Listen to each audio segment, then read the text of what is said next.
क्या हाल है दोस्तों। स्वागत है आप सबको और एक नया बेहतरीन मोटिवेशनल स्टोरी पे। अक्सर मेरा हर स्टोरी मेरे स्टूडेंट के लिए डेडिकेटेड होता है, लेकिन आज का ये स्टोरी सुनकर आप लोग जान सकते हो कि एक टीचर और एक स्टूडेंट का रिश्ता कैसा होता है। आखिरकार एक टीचर का इम्पोर्टेंस एक स्टूडेंट के लाइफ में कैसा होता है, ये स्टोरी सुनने के बाद आप लोग जान सकते हो। आखिरकार एक स्टूडेंट को एक टीचर कैसे उससे ज़्यादा जानता है। तो बिना कोई वक्त जाया करते हुए चलो शुरू करते हैं आज की कहानी। एक लड़का जिसका पैदाइश बायां हाथ नहीं था, उसके मन में जूडो सीखने के लिए बहुत ज़्यादा चाहत थी, तो इसीलिए वो एक जूडो ट्रेनिंग स्कूल को ज्वाइन किया। जूडो के जो टीचर थे, जिसे कि जूडो के भाषा में सेंसाई भी कहते हैं, उन्होंने उसे जूडो की एक यूनिक टेक्निक सिखाई और उसे कहा कि आप इसे एक हफ्ते के लिए लगातार प्रैक्टिस करो। तो वो लड़का जी जान लगाकर उसे एक हफ्ते के लिए प्रैक्टिस किया। फिर दूसरे हफ्ते में सेंसाई ने उसे सिर्फ वही टेक्निक को प्रैक्टिस करने के लिए कहा। उस तरह दूसरा हफ्ता भी बीत गया। फिर तीसरे हफ्ते की बारी आई।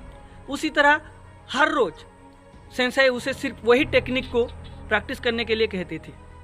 इस तरह देखते देखते लगभग 3 महीना बीत गया। वहाँ के जो दूसरे लड़के थे वो लोग और भी टेक्निक सीख रहे थे, लेकिन सेंसाई उसे सिर्फ वही टेक्निक सीखने के लिए कह रहे थे। उस लड़के को भी समझ में नहीं आ रहा था कि सेंसाई उसे बार बार सिर्फ वही टेक्निक सीखने के लिए ही क्यों कह रहे हैं। तो आखिरकार उसने हिम्मत जुटाकर सेंसाई से पूछा, सेंसाई क्या मैं और भी टेक्निक सीख सकता हूँ? तो सेंसाई ने उसे कहा, नहीं, तुम सिर्फ यही टेक्निक पर फोकस करो। ये एक ही टेक्निक है जिसे तुम जानते हो और यही टेक्निक ही तुम्हें सीखना है। आखिरकार सेंसाई करना क्या चाह रहे थे वो उसे समझ में नहीं आ रहा था। फिर भी वो सेंसाई का बात मानते हुए वो लगातार सिर्फ वही टेक्निक को प्रैक्टिस कर रहा था। कुछ महीने बाद सेंसाई ने उसे कहा कि तुम्हें अपने पहले चैंपियनशिप में पार्टिसिपेट करना है, लेकिन क्योंकि उस चैंपियनशिप में उससे ज़्यादा ट्रेंड और उससे ज़्यादा एक्सपीरियंस बच्चे आ रहे थे, तो वो बच्चा उस चैंपियनशिप में पार्टिसिपेट करने के लिए घबरा रहा था। फिर भी सेंसाई के बात रखते हुए उसने उस चैंपियनशिप में भाग ली और पहले 2 मैच उसने आसानी से जीत लिया। तीसरे मैच में उसे थोड़ी कठिनाई हुई, लेकिन वही टेक्निक का इस्तेमाल करते हुए उसने वो मैच भी जीत लिया। उसके बाद चौथा मैच भी उसने उसी प्रकार से जीत लिया और इस तरह वो उस चैंपियनशिप के फाइनल में जा पहुंचा। फाइनल मैच में उसे उससे ज़्यादा बड़ा, ताकतवर और बलवान लड़के से लड़ना था। फाइनल मैच में उसका बायां हाथ ना होने की वजह से उसे कई सारी दिक्कत का सामना करना पड़ा और उसकी वजह से वो उस मैच में घायल भी हो गया। इसकी वजह से रेफरी ने टाइम आउट का ऐलान कर दिया। रेफरी उस मैच को रोकने जा रहे थे क्योंकि वो लड़का बुरी तरह से घायल हो चुका था, लेकिन सेंसाई ने रेफरी को रोकते हुए बोला कि ये लड़का आगे भी मैच लड़ेगा। फिर से जैसे ही मैच शुरू हुआ, उसका जो ओपोनेंट लड़का था वो उसे मामूली समझने लगा और बिना कोई गार्ड रखते हुए उसने उस लड़के से लड़ना शुरू कर दी और वो लड़का सिर्फ वही मौके के तलाश में था। जैसे ही वो बड़ा लड़का, उसका जो ओपोनेंट था, जैसे ही उसने अपना गार्ड हटाया, उसने अपनी वही टेक्निक का प्रयोग करते हुए उसे गिरा दिया और उस फाइनल मैच को उसने जीत लिया। जिसे देखकर वहाँ पे मौजूद लोग चौंक गए और वो लड़का भी अपने जीत से हैरान था। सिर्फ वही टेक्निक का प्रयोग करते हुए उसने उस चैंपियनशिप के सारे मैच और आखिरकार फाइनल मैच भी जीतकर वो वहाँ का चैंपियन बन गया। घर वापस लौटते वक्त उस लड़के और सेंसाई के बीच में बात हो रही थी सारे मैच के बारे में। क्योंकि वो लड़का अपने जीत से खुद हैरान था, तो उसने सेंसाई से पूछा कि आखिरकार सिर्फ एक ही टेक्निक का इस्तेमाल करते हुए उसने चैंपियनशिप कैसे जीत ली। तो सेंसाई ने उसे कहा कि इसकी 2 वजह हैं।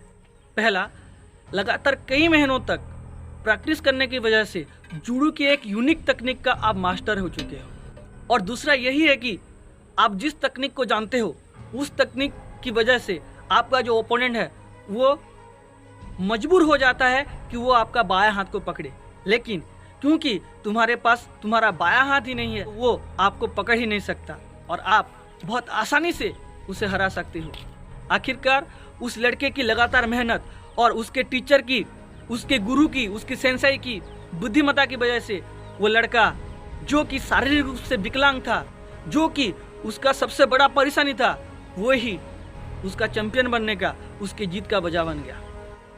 उस तरह हमारी ज़िंदगी में हम लोग भी हमेशा हमारी प्रॉब्लम के बारे में, हमारे परेशानी के ऊपर ही ज़्यादा ध्यान देते हैं, लेकिन हम अपने कोशिश, अपनी मेहनत, अपने धैर्य की वजह से जो कि हमारे परेशानी है उसे हम अपने जीत का सबक बना सकते हैं। इसीलिए आप जब भी कुछ करना चाहते हो, अपने काम की जगह पे, अपने स्कूल पे, कहीं पे भी, तो परेशान होने की कोई ज़रूरत नहीं है।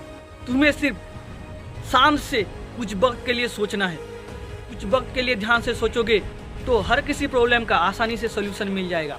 हाँ, हर किसी की ज़िंदगी में कुछ परेशानी है, लेकिन हमारे सेल्फ कॉन्फिडेंस के वजह से हम वो परेशानी के बोझ को लगातार इतने दिन तक झेलते आ रहे हैं, और उस परेशानी को जिस तरह हम झेल रहे हैं उसी तरह और कोई झेल नहीं सकता।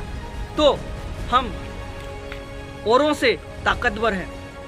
तो यह नहीं सोचना है कि मेरी ज़िंदगी के ऊपर ये मेरी दिक्कत, ये मेरी परेशानी हावी हो जाएगा। आप उस हैवी वजन को लगातार कई दिनों से उठाते हुए आ रहे हो, तो बाकी सारी चीज़ों को अपने ऊपर हावी होने मत देना। देखना आप ज़रूर एक दिन ताकतवर बन जाओगे, और देखना आप ज़रूर एक दिन आपकी हर एक मेहनत रंग लाएगी और आप ज़रूर कामयाब हो। तो ये थी हमारे आज की स्टोरी, जो कि एक टीचर और एक स्टूडेंट के बीच की थी। स्टोरी कैसा लगा कमेंट में ज़रूर बताइएगा। अगर अच्छा लगा तो लाइक कर दीजिएगा, सब्सक्राइब जरूर कीजिएगा और वीडियो को शेयर भी कर दीजिएगा।